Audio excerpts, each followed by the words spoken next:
Okay, I gotta explain cleaning. The next step that I have to do with the meats is I want to create the marinade. I want to start handling some vegetables, and I have a lot of other utensils I need to handle. Before I do that, running out of space, I gotta clean stuff. So I already cleaned my knife. Now I have to clean the surfaces that I'm going to use again. I like to use bleach and soapy water whenever I handle meats, fish, chicken. I just am super paranoid. You probably can get away with just plain soap, Dawn soap, but in hot water, of course. But I like to use some bleach in the water because I'm crazy like that. Plus, you know, one day the bleach will turn me into a mutant and I just shoot, I don't know, bleach out of my eyes and save the world by cleaning surfaces. But, so I put bleach and water in here, give it a good soaking, wiping it down. And I advise you, if you ever do this, to use some sort of decent cleaning agent and try not to cross-contaminate. Now, the reason why I had to stop is because I don't have a lot of help. I don't have a lot of kitchen help. I could get kitchen help, but I can't pay everybody. So I'm doing it for myself. That's how it is. Normally, I would sear, and a lot of people recommend that you sear the meat. That is, putting some oil on it.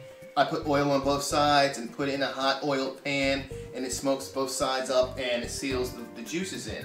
Now, what I found after doing this for many years, that I feel is an unnecessary step. So what I just do is I season the meats with salt and pepper, and there's an additional seasoning, which is the root vegetable seasoning, which I chopped up earlier, and I'll put it all on top, which I will do. One thing I know that from the past is to be careful not to use too much salt. One way of doing that is don't use salt now. Use salt after everything is cooked.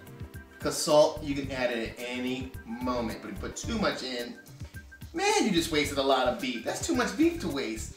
So don't use too much salt. I'm not going to use any salt in the beginning. I'm going to add my salt in the end. It's going to go into a sauce also.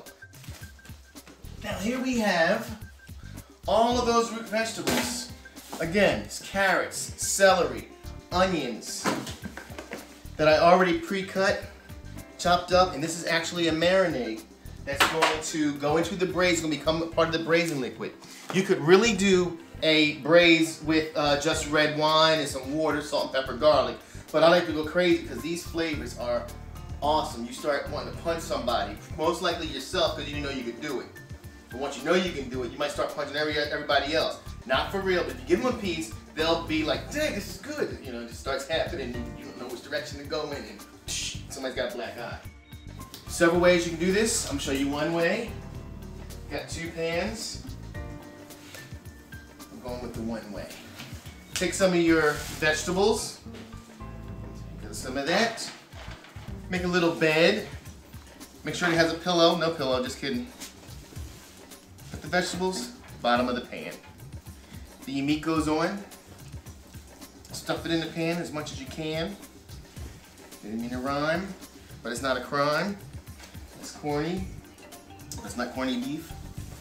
Okay, stick the stuff in here. Stuff it, stuff it. Stuff it, stuff it some more. Okay. Another layer of the veggies. And all these veggies have lots of liquid, so you don't have to add too much more liquid. The liquid comes out. He's honking. Don't know why. He'll be a honky. Outside, that is. Somebody's honking the horn in the alley. There's an alley out back.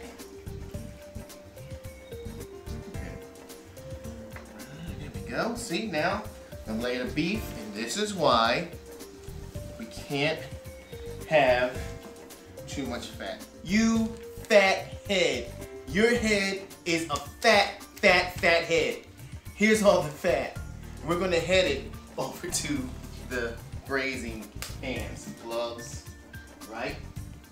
Okay, this valuable, flavorful fat will season the beef. If you take a closer look, you'll see that we have 3 pans of the brisket covered with those chopped vegetables. Very important. Now I'm going to add this important fat that helps break down all the connective tissue. I'm going to add it to all of these. To me, I like doing it better this way. Again, after this is done, there's going to be more fat. I'm going to chill it and take it off later. after it's cooked. But for now, I'm adding the fat back in to do its job. It has a job to do. It's not done yet. It's called manual labor. Get back to work, fat. That's right. Trimming the fat. Put it back. Okay, that's that for that.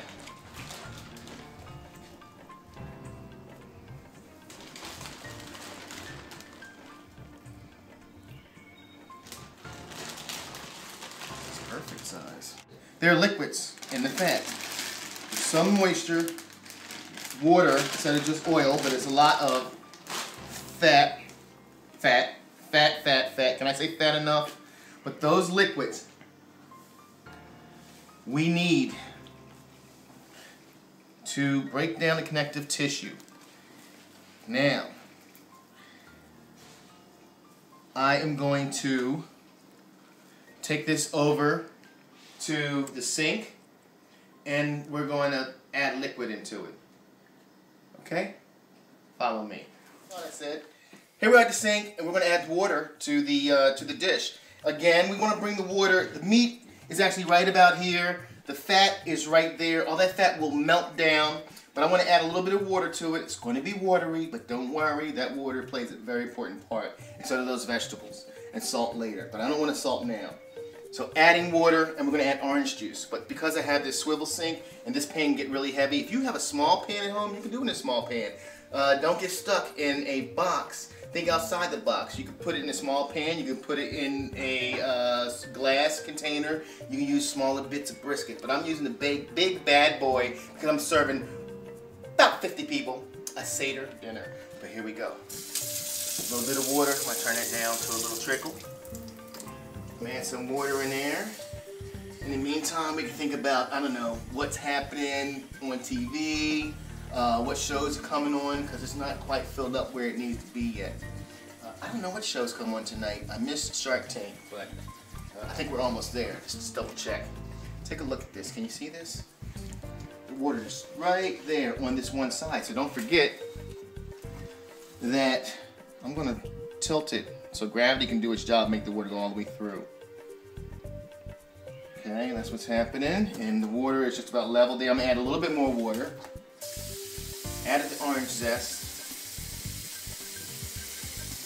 We'll turn it around.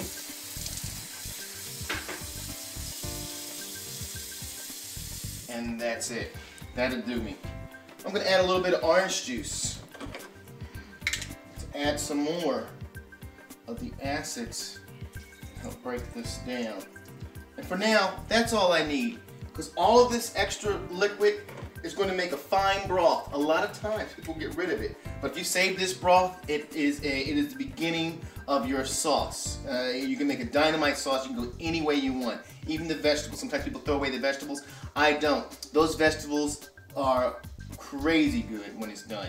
Especially when you add some salt, pepper, and if you actually saute some extra onions a little bit bigger for texture, bam, off the chain. Emerald can sue me if he wants to, but he didn't invent the word bam. Orange, orange. Aren't you glad I didn't say banana? We're going to orange zest.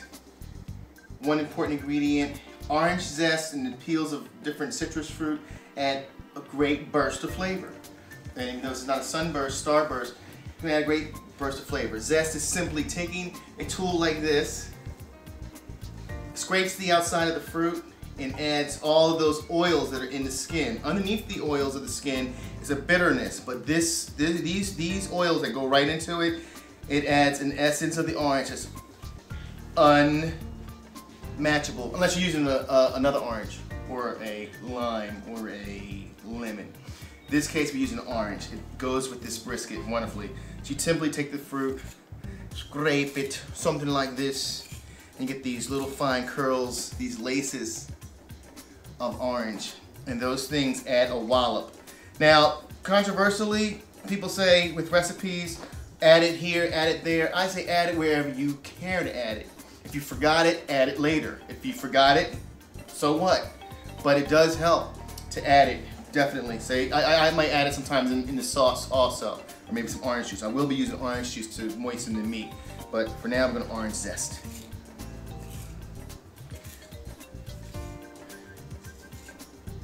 Each one of these.